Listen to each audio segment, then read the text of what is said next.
where I started and where I am today. I can tell you, in my wildest dreams, in my greatest moment of belief that someday I will reach the ultimate goal or my dream, it would never have been to the magnitude of what God has given me as I stand here before you today. Now, first thing you'd say is, does that mean money? No, not necessarily, although I've been very successful, very blessed. But I've been blessed in all the things that are most important, and that is what I feel in here and what I think up here.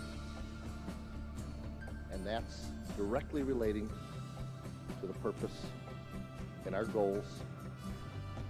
What are they and how are we going to get there?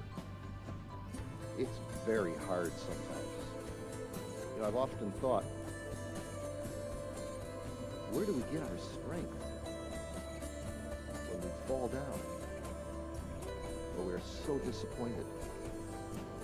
How do we get that inner sense of what we're going to do, or the need within ourselves with which to do it?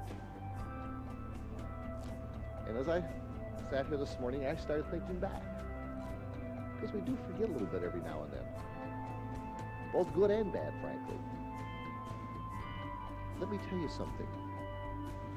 Believe this or not, our great strength comes from disappointment or failure. That's the difference of having what it takes to get ahead in this world. It isn't looking at the 100 obstacles. It's the one in front of you. How can I jump that hurdle? How can I get there? And let me share with you a little bit of my past, because sometimes I wonder where I got my strength. But as I think back, I know where I got it from. Surely from the faith for what I believed, but the fact that I believed in myself and that I was willing to make that commitment and to create those necessary goals to get me to where I had to get ready for the next one. I started out with my father, who was a junk peddler. And some of you may have heard the story before, and I apologize if I'm boring you with it.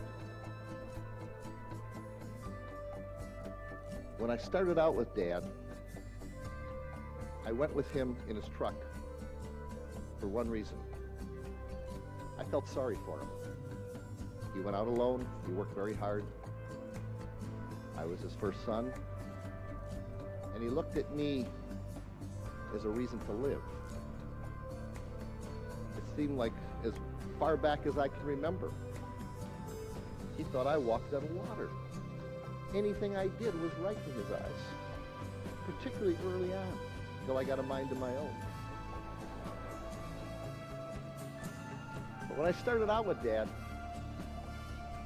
and I watched how hard he worked and how determined he was, although I went because he was my dad and I felt sorry for him and lonesome for him, when I was 4 or 5 years old, I was at his side. And I watched the determination that he had to get ahead in the world. That was my first beginning in finding out early on in life, it isn't simple. Nothing in life worthwhile is simple or easy. It doesn't last if it does. We lose it ultimately if we don't pay a price or have the commitment with which to get there. But as my life moved on with Dad, he taught me a lot.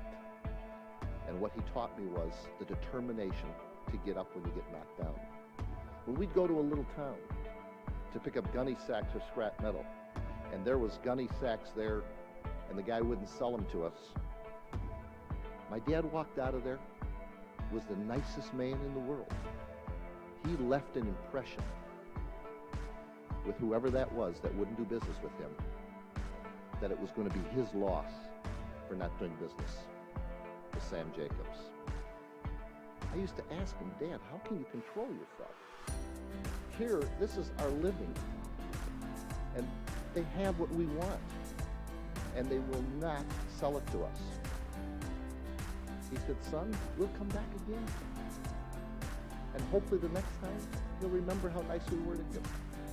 Hopefully he'll remember how determined we were.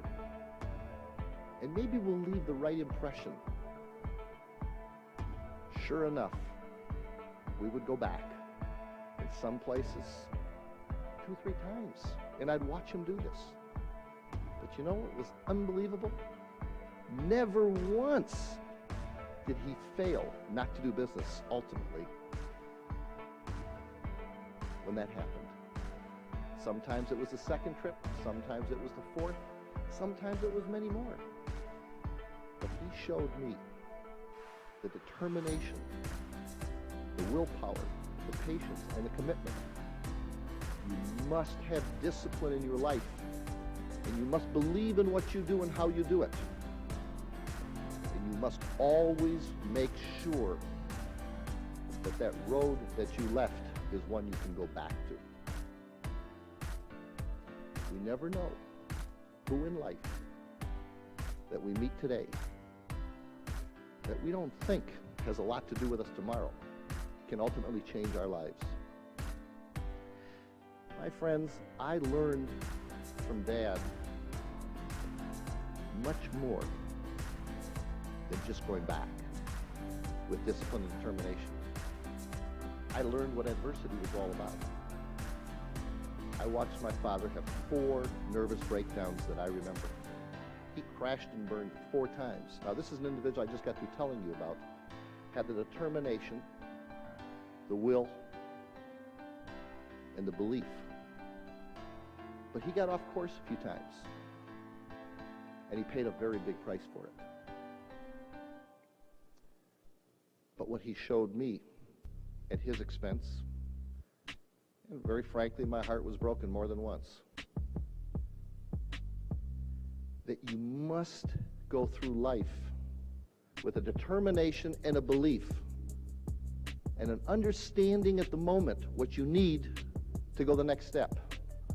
You have to look back and you have to look forward. I worked for him, with him, as far back as I remember. And up until the day he died, he was with me almost every day of my life. When I got married at 21 years old, my wife, today 34 years, we had 5 children in 7 years. We got married when we were 21, my wife was 20. At 28, we had 5 children. Our second child was Sheila. Mark was the firstborn. And Sheila had a stroke and ended up getting cerebral palsy. I watched something I never believed I would have the strength as a parent to get me through. But you know what got me through and gave me the desire to succeed beyond my wildest dreams? As a father, as a husband, as a business person, it was my desire and belief, one that I could, one that I had to, and it was everybody else that I cared about that made that I had to. The doctors told us we should consider very carefully whether we should have any more children after Sheila. My wife and I were determined to have a large family. And hopefully someday have a brother for Mark. We had 4 daughters after him.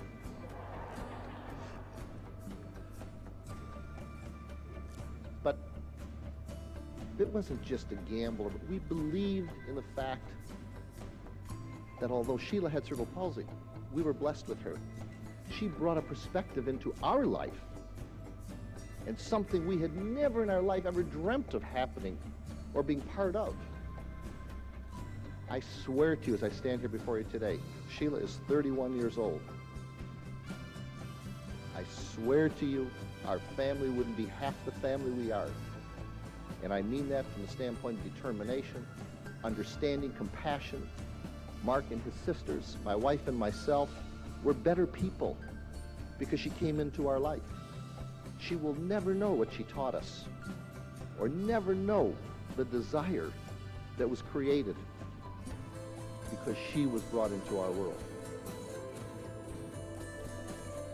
We have been very blessed as a family, both together and individually, to have each other, to draw off of, to build off of, to be together with. And that's very much a part of what I said earlier about being successful. You've got to have some resources, personal resources, family, friends, relationships that can make a difference in your life. I love the story that Mark talked about, making the investment for a nickel and not knowing what's behind it. I love that example. Too many people want to see it first and say, what's in it for me? They're not willing. Some people call it risk. I call it experience. By the time we had 5 children, I was so busy as a father trying to do all the things I thought were necessary to be a good parent, a good husband, and trying to be successful in business. I learned early on from my father, so I had a head start, I think. I was told without an education, I probably would never succeed beyond some very minimal or limited way in life, financially. I was determined to succeed. Whatever I had to do that, I was committed to doing it. But what I think is important, surely, education is very much a part of our society and our life today, and I very much encourage it. But let me tell you and assure you, no education is going to guarantee your success. What it is going to do is going to help you, give you some of the tools for whatever that profession is, or whatever you're going to do out there. But you as an individual are the only insurance towards succeeding. As I look back at the risks that I've taken in my life, I wonder where I got the strength or the belief that I could even do it. But at the moment I was so determined to succeed, I was willing to pay that price. Not blindly. I evaluated it, hopefully. Some things didn't work out. But there's an interesting thing when things don't work out. People say, they use the term, I failed. It didn't work. It doesn't work. There's an interesting word called, it's an opportunity. When I thought back about my father going back to the same people several times, when I thought about trying to do things in my life that didn't succeed the first time, I went back. I learned by what didn't go right as to what not do again, and hopefully differently. It is imperative we as individuals surely learn by our mistakes, but learn by other people's. Those are called opportunities.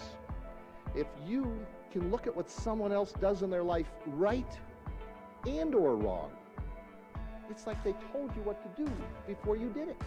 What not to do and what to do. Think about that. We've all got role models and people that we can look to. People we can say, you know, if you don't even know that person, but you know what they did, and you know how you can quantify that. Look at our company today. You take Watkins, there are people who are great role models, who are very successful at what they do. We don't keep them in a closet. They don't stay in a closet. They're there to help you. They're there to teach you what to do right. This is not a competitive thing where they win, you lose, or you lose, they win. This is, our strength comes with all of us, not part of us. This is not the pieces are stronger than the whole. The whole is stronger than the pieces. particularly when you have the family sensitivities that we have within this company, the belief in one another. I've gone off track a couple times since I've owned this company. I haven't done it on purpose. I didn't do it out of arrogance. It may have seemed that way at times, but it wasn't.